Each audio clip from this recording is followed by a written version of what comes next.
Domestic violence, அதாவது வன்கொடுமை.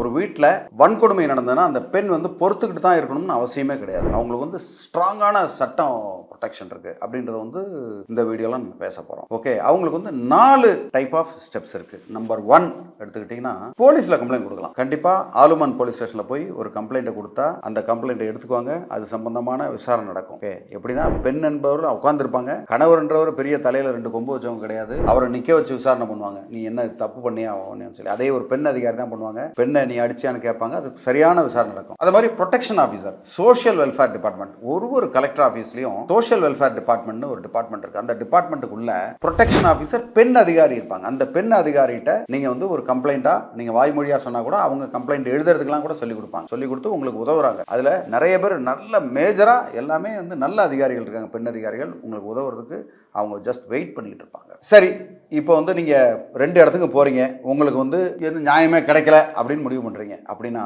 கோர்ட்டுக்கு போகலாம். ஒரு அட்வொகேட்டை வச்சு கோர்ட்டில் டைரெக்டாக ஃபைல் பண்ணலாம். டொமஸ்டிக் வயலன்ஸ் கேஸை வந்து ஃபைல் பண்ணி அவங்களுக்கு சம்மன் அனுப்பிச்சு கண்டிப்பாக உங்களுக்கு நீதியை வழங்குறதுக்கு வாய்ப்புண்டு இந்த 2வது மெத்தடில். இது ரொம்ப நாள் இழுக்கும் அப்படின்றதெல்லாம் கிடையாது. கோர்ட் ஆர்டர்லாம் டக்குன்னு முடியும். 2 மாதம் 3 மாதத்தில் முடிஞ்சிடும். ஆனால் கொஞ்சம் பொறுத்து இருக்கணும். ரொம்ப எடுத்தவொடனே இன்னைக்கு பண்ணி நாளைக்கு நைட்டுக்குள்ளே எனக்கு முடியும்னா அது கஷ்டம். பட் வெயிட் பண்ணி நிதானமாக இதெல்லாம் பண்ணணும். இதில் முக்கியமான விஷயம் என்னன்னா, எவிடன்ஸை கலெக்ட் பண்ணணும். அடிச்சாங்கன்னா இல்லை மெசேஜ் அனுப்பிச்சாங்க இல்லை துன்புறுத்தினாங்கன்னா அதுக்குண்டான ஆதாரங்களை திரட்டி நீங்கள் வச்சிருக்கணும். விட்னஸ், கண்டிப்பாக உங்களுக்கு யாராவது ஒரு சாட்சி இருப்பாங்க, சாட்சியம் இருக்கும். கண்டிப்பாக அந்த சாட்சியத்தெல்லாம் கூட கையில் வச்சுக்கோங்க. புத்திசாலித்தனமா இருக்கணும். அதில் தான் முக்கியம். முட்டாள்தனமா வந்து நம்ம எதுவுமே இல்லை அப்படின்னு நம்ம கையை விரிக்க முடியாது. பட் சட்டம் வந்து உங்களுக்கு இந்த மாதிரி ஒரு ஸ்ட்ராங்கான எவிடன்ஸ் விட்னஸ் இருந்ததுன்னா உங்களுக்கு கண்டிப்பா அதுக்குண்டான நீதி கிடைக்கும். 2வது மெயின்டெனன்ஸ் கிடைக்கும். ஒரு சில பேர் பட்னியா போட்டுருவாங்க. நீ வந்து உனக்கு பட்னியா கடை, அப்பதான் உனக்கு அறிவு வரும். அதுவும் வந்து டொமஸ்டிக் வயலன்ஸ் கீழே இருக்கு. அது அவரோட கடமை. ஓகே, அந்த இடத்துல உங்களுக்கு மெயின்டெனன்ஸ், இன்டர் மெயின்டெனன்ஸ் கிடைக்கும். அதுக்கப்புறம் பெரிய மெயின்டெனன்ஸ் உங்களுக்கு கிடைக்கிறதுக்கான வாய்ப்பு இருக்கு. அதனால அந்த எவிடன்ஸ் எல்லாம் எடுத்து வச்சுங்க. நீங்க வந்து